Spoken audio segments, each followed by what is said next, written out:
Behind the battles and political intrigue lay a society so meticulously organized and vibrant that it became the foundation of the kingdom's strength.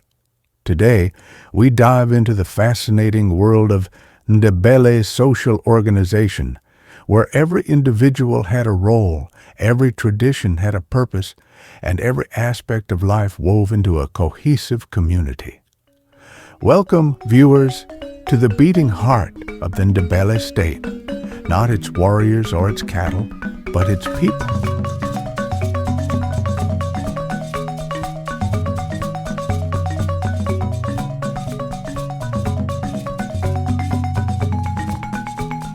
At the apex of Ndebele society stood the king, known as Nkosi. The king wasn't just a ruler, he was the living embodiment of the state itself. The people looked to the king for guidance and protection, and in return, the king commanded their absolute loyalty. His decisions shaped the destiny of the kingdom, from waging war to redistributing wealth. But don't imagine him ruling alone. His authority was reinforced by a network of trusted advisors and chiefs. Beneath the king were the Amakosi, chiefs, who were often members of the royal family or close allies. These chiefs governed different regions of the kingdom, acting as the king's representatives. They were responsible for collecting tribute, managing local disputes, and ensuring that the king's laws were upheld.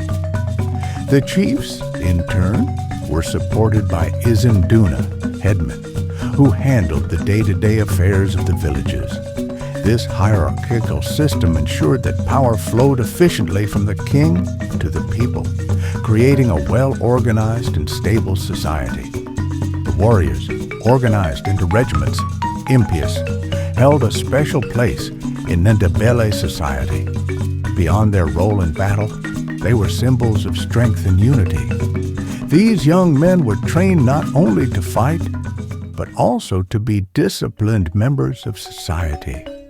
They protected the state, expanded its territory, and brought back the spoils of war, which were redistributed to benefit the community. The impies also played a social role.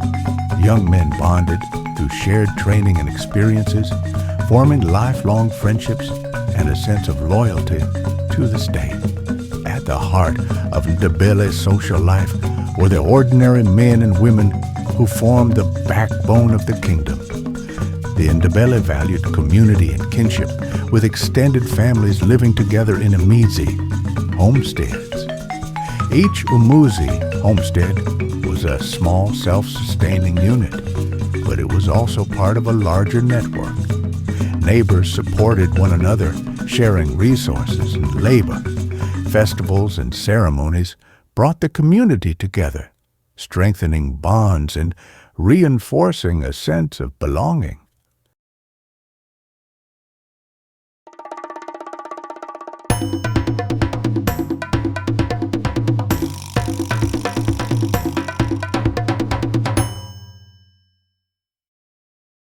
Women played a crucial role in Ndebele society, contributing to both the economy and social stability.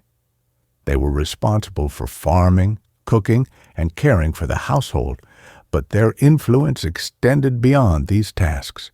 Women were the keepers of tradition, passing down songs, stories, and customs to the next generation.